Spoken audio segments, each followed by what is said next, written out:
When Donald Trump recently engaged in discussions with both Russian President Vladimir Putin and Ukrainian President Volodymyr Zelensky, it sparked international debate. The talks reportedly touched on issues ranging from possible security guarantees for Ukraine to the prospect of further meetings among the three leaders. For some, this represents a new opening toward peace. For others, it is a troubling signal that Ukraine's sovereignty could be traded away under the banner of diplomacy. The stakes could not be higher.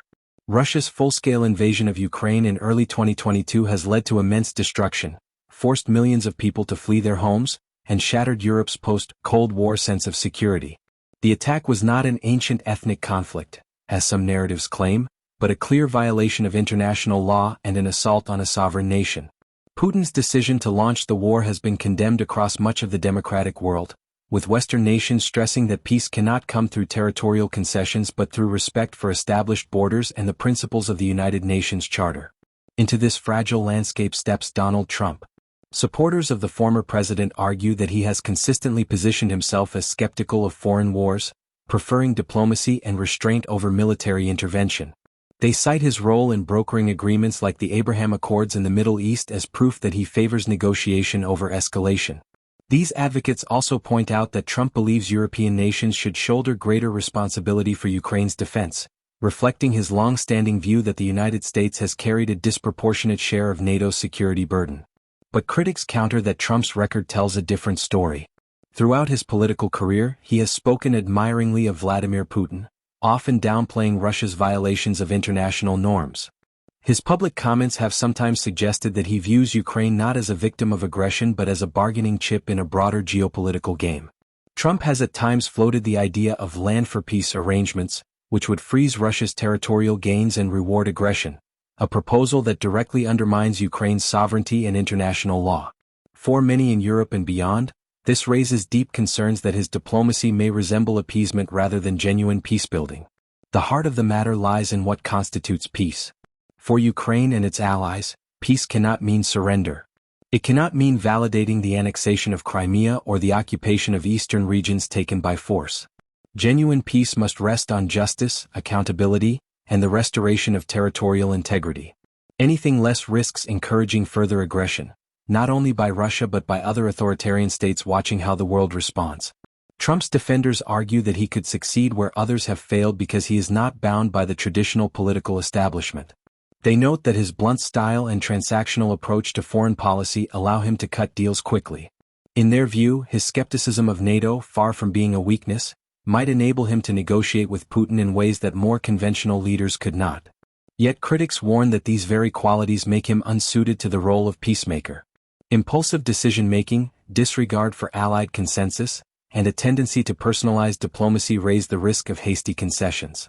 Trump's strained relationship with Zelensky, shaped by the impeachment scandal that centered on Ukraine, further complicates the prospect of trust between the two leaders. Successful diplomacy requires not only negotiation skills but also credibility, reliability, and respect for international commitments. It is important to place this debate within the broader context of global security. Russia's invasion is not a regional squabble but a challenge to the entire international system. If borders can be redrawn by force without consequence, the principle of sovereignty is weakened everywhere. This is why NATO's unity has been crucial, not merely to defend Ukraine, but to signal that aggression cannot dictate the rules of the modern world. Allowing Russia to retain its gains through negotiation would not end conflict. It would simply postpone it and encourage repetition elsewhere. Trump's critics therefore argue that his approach risks repeating the mistakes of appeasement in history, where aggressors were rewarded with concessions that only fueled further ambition. They stress that real diplomacy is not about granting legitimacy to unlawful actions but about upholding the rules that keep nations secure. This includes reinforcing NATO, supporting Ukraine's defense, and ensuring that any peace settlement is built on sovereignty and accountability rather than coercion. At the same time, it is undeniable that many Americans and Europeans are weary of war. Economic strain, energy crises, and political fatigue have created pressure for solutions. Trump's message that peace can be reached swiftly, that America need not carry the burden alone, and that negotiations could restore stability, resonates with audiences who long for an end to conflict. The danger, however, lies in mistaking a quick fix for a durable settlement. Ukraine's position has remained clear. It cannot accept ultimatums that involve neutrality without security guarantees, disarmament, or recognition of annexed territory. These demands from Moscow are not genuine peace proposals but conditions of surrender. Accepting them would not only betray Ukraine's sacrifices but also undermine the credibility of international commitments such as the Budapest Memorandum, under which Ukraine gave up nuclear weapons in exchange for security assurances. The future therefore hinges on whether diplomacy can be pursued without sacrificing principle. Peace is possible, but it must be peace that respects sovereignty, upholds law, and deters future aggression. Anything less is not a settlement, it is submission. Donald Trump's re-entry into the Ukraine debate forces the world to confront these hard questions. Can his approach deliver meaningful progress, or would it risk legitimizing an unlawful war? Can diplomacy succeed without accountability for those who launched the invasion? And, perhaps most importantly, can the democratic world remain united in defending the rules that protect small nations from the power of larger ones?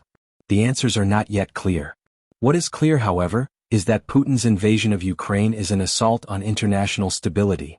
Any leader who seeks to resolve this conflict must do so not by rewarding aggression but by defending the principles that safeguard peace. True diplomacy does not ask victims to surrender, it demands that aggressors respect the law.